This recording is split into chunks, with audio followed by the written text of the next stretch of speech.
पूरे परिचय के साथ बताएं। मैं सुरेंद्र पुनिया, प्रदेश महामंत्री भारतीय जनता पार्टी हरियाणा प्रदेश। आज बरवाड़ा विधानसभा के प्रमुख कार्यकर्ताओं की बैठक बुलाई गई थी। हमारे हरियाणा प्रदेश के पूर्व मुख्यमंत्री, भारतीय जनता पार्टी के वरिष्ठ नेता, करनाल लोकसभा के प्रत्याशी श्रीमान मनोहर लाल जी 12 अप्रैल को बरवाड़ा में एक बहुत बड़ी रैली को संबोधित करेंगे। उसके लिए ड्यूटियाँ लगाने के लिए आज की बैठक बुलाई गई थी और बहुत भारी उत्साह के साथ कार्यकर्ताओं ने बैठक की है और उसमें रैली के लिए बहुत बड़ी संख्या उसमें आने वाली है। उसी की तैयारी के लिए आज ये बैठक की। और स्थापना दिवस पर क्या कार्यक्रम किया? भारतीय जनता पार्टी का स्थापना दिवस आज भारतीय जनता पार्टी के प्रत्येक कार्यकर्ता ने पूरी धूमधाम से मनाने का काम किया। उस पर आज युवा मोर्चा की तरफ से प्रत्येक विधानसभा में मोटरसाइकिल रैलियों के माध्यम से कार्यक्रम किए गए और भारतीय जनता पार्टी का छोटे कार्यकर्ता से लेकर नरेंद्र मोदी जी तक प्रत्येक कार्यकर्ता ने पार्टी के स्थापना दिवस पर ध्वजारोहण किया और अनेक प्रकार के कार्यक्रम विभिन्न मोर्चों के माध्यम से और प्रकोष्ठों के माध्यम से भी आयोजित किए गए। आज पार्टी के स्थापना दिवस पर बहुत हर्षोल्लास के साथ प्रत्येक कार्यकर्ता ने भारतीय जनता पार्टी के स्थापना दिवस को मनाने का काम किया। अभी लोकसभा चुनाव होने से लोकसभा चुनाव में काफ़ी अफवाहें चल रही है कि प्रत्याशी बदले जाएंगे, आपका क्या कहना है? देखिए, मैंने पहले भी कहा, पिछले 3 दिन से मैंने इस पर मीडिया को जवाब दिया है। क्यों बदलेंगे हम प्रत्याशी? जब भारतीय जनता पार्टी के पार्लियामेंट्री बोर्ड ने हमारे 10 के 10 प्रत्याशी तय कर दिए हैं तो ऐसा क्या कारण है कि हम प्रत्याशी बदलें? कोई कारण ही नहीं है। जब मुख्यमंत्री बदले जा सकते हैं तो प्रत्याशी मुख्यमंत्री बदलना अलग प्रक्रिया है, प्रत्याशी बदलना अलग प्रक्रिया है। प्रत्याशी जब पार्लियामेंट्री बोर्ड ने पूरी चर्चा करके तय कर दिए हैं तो उसमें मुझे नहीं लगता कि ये सवाल कहीं आप जैसे पत्रकारों के मुखारबिन से आना चाहिए।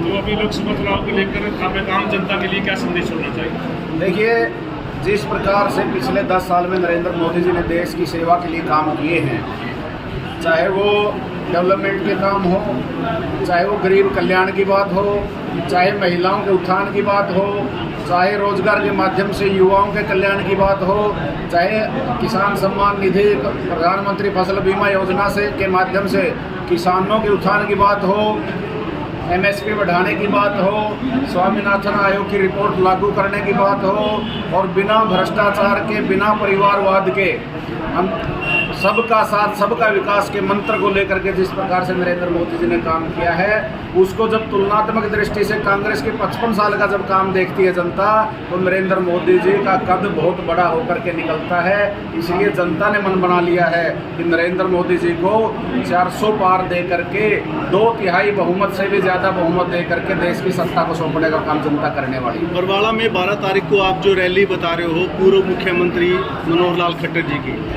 दूसरे शब्दों में क्या ये समझ सकते हैं कि आप वर्तमान मुख्यमंत्री को लाने में सफल नहीं? नहीं।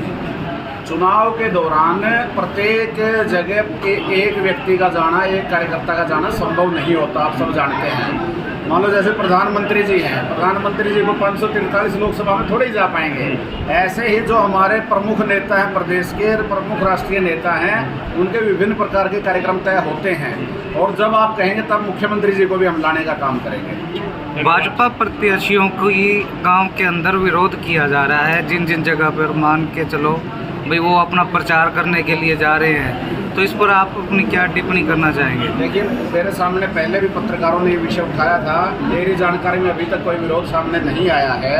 अगर किसी प्रकार का विरोध है तो हम उन सबसे, वो भी हमारे भाई बंधु हैं, उनसे बात करके उनको कोई समस्या होगी तो दूर कराने का काम करेंगे।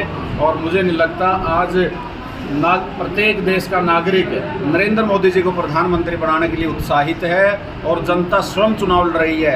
आप ध्यान दे रहे होंगे, हमारी बैठक को भी आपने देखा है, बैठक में कितना उत्साह था और वही उत्साह जनता में है कि नरेंद्र मोदी जी को देश का प्रधानमंत्री बनाने के लिए स्वयं जनता आगे आकर के चुनाव लड़ रही है। पिछली बार भी इसी तरह एक बार 70 पार का नारा दिया गया था और 40-42 पे सिमट गए थे, अब 400 पार का नारा है, वो कैसे संदेह? ये जनता का नारा है, वो पार्टी का नारा था। लेकिन उस समय भी आपने देखा होगा कि पूरे 5 साल भारतीय जनता पार्टी की सरकार चली है। अभी जब दुनिया में हम देखते हैं नरेंद्र मोदी जी ने जिस प्रकार दुनिया में भारत का नाम रोशन किया है, आज आप देख रहे होंगे जब यूक्रेन और रशिया का युद्ध चल रहा था तो किस प्रकार से तिरंगा झंडा दिखा करके हमारे भारत के छात्र तिरंगा झंडा दिखाते हैं, युद्ध बंद हो जाता था। ये नरेंद्र मोदी की ताकत है, ये भारत की ताकत है। और नरेंद्र मोदी जी स्वयं कहते हैं, जैसे कांग्रेस पार्टी ने उन पर आरोप लगाया कि इनका परिवार नहीं है, तो प्रत्येक देशवासी ने कहा मैं हूं मोदी का परिवार। तो वो सब परिवार साथ लगकर नरेंद्र मोदी जी को प्रधानमंत्री बनाने में अपना योगदान देने वाले हैं। और 400 पार का नारा, ये आपने कार्यकर्ताओं का उत्साह देखा होगा, जनता का उत्साह भी चरम पर है। 400 का नारा पूरी तरह से सार्थक होने वाला है। भारतीय जनता पार्टी जीत रही है या नरेंद्र मोदी का चेहरा जीत रहा है? नरेंद्र मोदी जी भारतीय जनता पार्टी के कार्यकर्ता तो हैं, कोई तो व्यक्ति का चेहरा सामने आएगा। हमारा चेहरा नरेंद्र मोदी जी हैं, कांग्रेस का चेहरा राहुल गांधी जी हैं।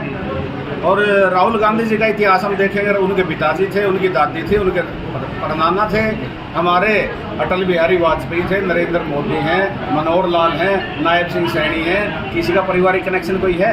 अधिकांश ये भारतीय जनता पार्टी में कार्यकर्ता की ताकत है। अधिकांश आपकी पार्टी के जो कार्यकर्ता है या जो भी उम्मीदवार हैं वो कांग्रेस पार्टी से आए हुए हैं, तो क्या भाजपा के पास ऐसे भारतीय जनता पार्टी के लिए कोई भी राजनीतिक कार्यकर्ता अछूत नहीं है, क्योंकि ये प्राकृतिक परंपरा भी है, हमारी परिवार बढ़ाने की एक पद्धति है। चाहे हम घर में परिवार अपना वंश बढ़ाने की बात करते हो, ऐसे ही राजनीतिक सिस्टम में, राजनीतिक दलों में अपना परिवार बढ़ाने की एक प्रक्रिया है। जो भी भारतीय जनता पार्टी में आएगा उसका खुले दिल से स्वागत है। जो भी भारत माता की जय बोलेगा, जो भी भारतीय जनता पार्टी की जय बोलेगा, उसका खुले दिल से स्वागत है। और एक और भारतीय जनता पार्टी का सिद्धांत है, पुरानों को भी सम्मान, नयों को भी काम।